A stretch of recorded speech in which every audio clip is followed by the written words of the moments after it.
Take your seats.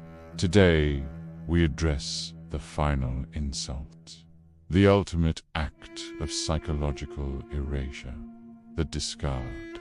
It is not a breakup.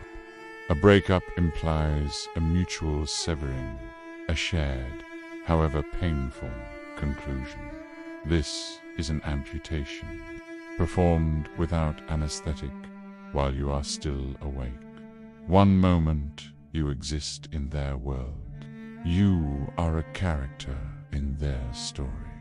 Perhaps the hero, perhaps the villain, but you exist. The next, you are nothing. A ghost, a blank page where 7 years of your life were supposed to be written. As the case files of this academy attest, she was with you one day and living with a new supply the next. Erased. The shock of it is a specific kind of magic, a stunning spell to the soul that leaves you paralyzed. You are left in the rubble of a shared life, asking a single pathetic question. What happened? Let me be clear. What happened is that you were no longer useful.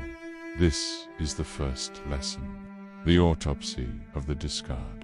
You were discarded not because you failed, but because you were beginning to succeed. You were succeeding at seeing through the illusion. Your questions became too sharp. Your tolerance for lies wore thin. The potion of their charm was losing its potency. And so, like any alchemist with a failed experiment, they simply threw it away. Simultaneously, they secured a new source of supply, a fresh ingredient, someone who still believes the performance, someone who has not yet tasted the poison. To facilitate this transition without the inconvenience of guilt, they must first devalue you into oblivion. They must convince themselves and their flying monkeys that you were the problem all along. You were too demanding. You were unstable. You were paranoid. You were crazy. They rewrite 7 years of history into a single damning sentence. It was a nightmare. And they walk away clean, leaving you to drown in a reality they invented. Do you understand? The discard is not a reflection of your worth. It is a confession of their fraudulence. Now, for the protocol. What you must do when the void opens at your feet. This is not a list of suggestions. This is a sequence of tactical necessities. Stage 1, absolute 0. I am, of course, referring to no contact, but I am not referring to the weak, porous version of no contact that most people attempt. I mean absolute 0. This is not a tool to make them miss you. It is a quarantine to save your life. Every text, every email, every glance at their social media is another dose of poison. It is you willingly sipping from the vial that nearly killed you, hoping that this time it will be the antidote. It will never be the antidote. Absolute 0 means you block them on every conceivable platform. Phone, text, email, all social media accounts, payment apps, everything.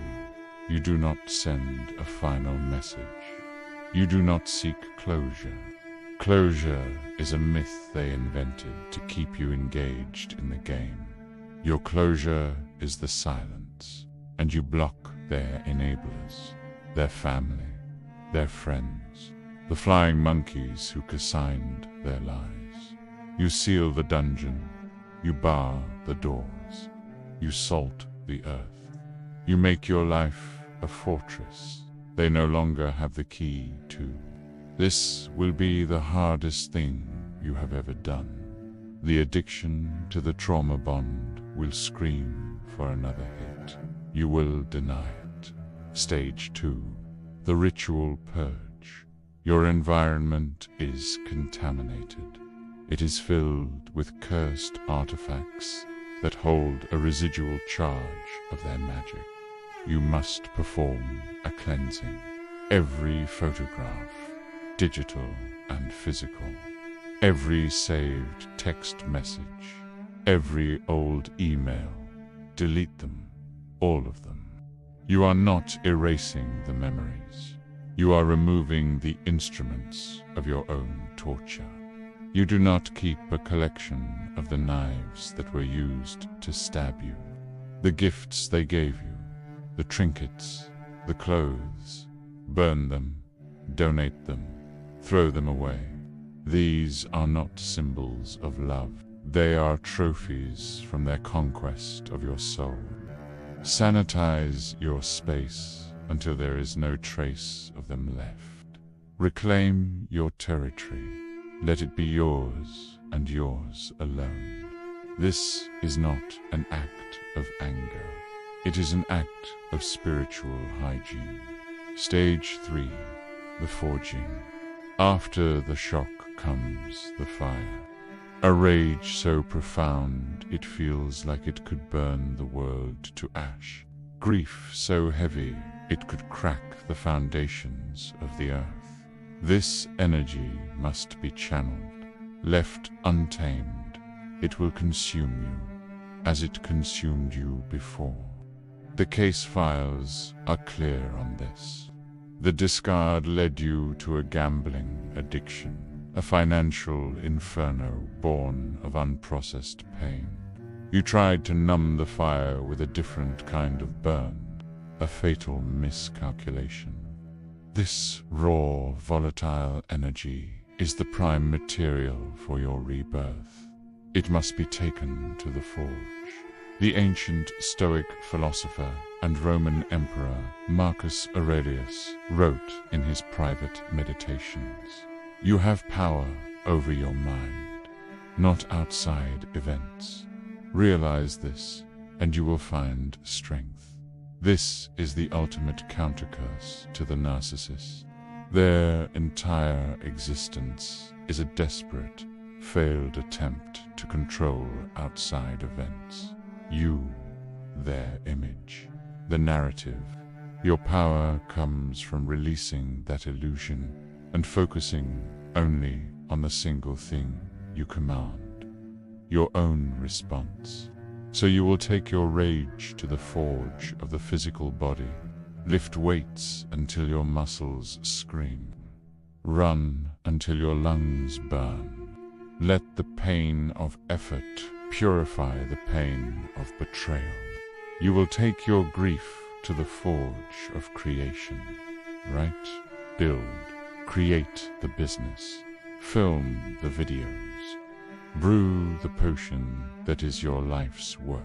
You will take your anxiety about the future to the forge of financial discipline. Rebuild what you lost, not with the reckless hope of a gambler, but with the cold, meticulous precision of a master alchemist.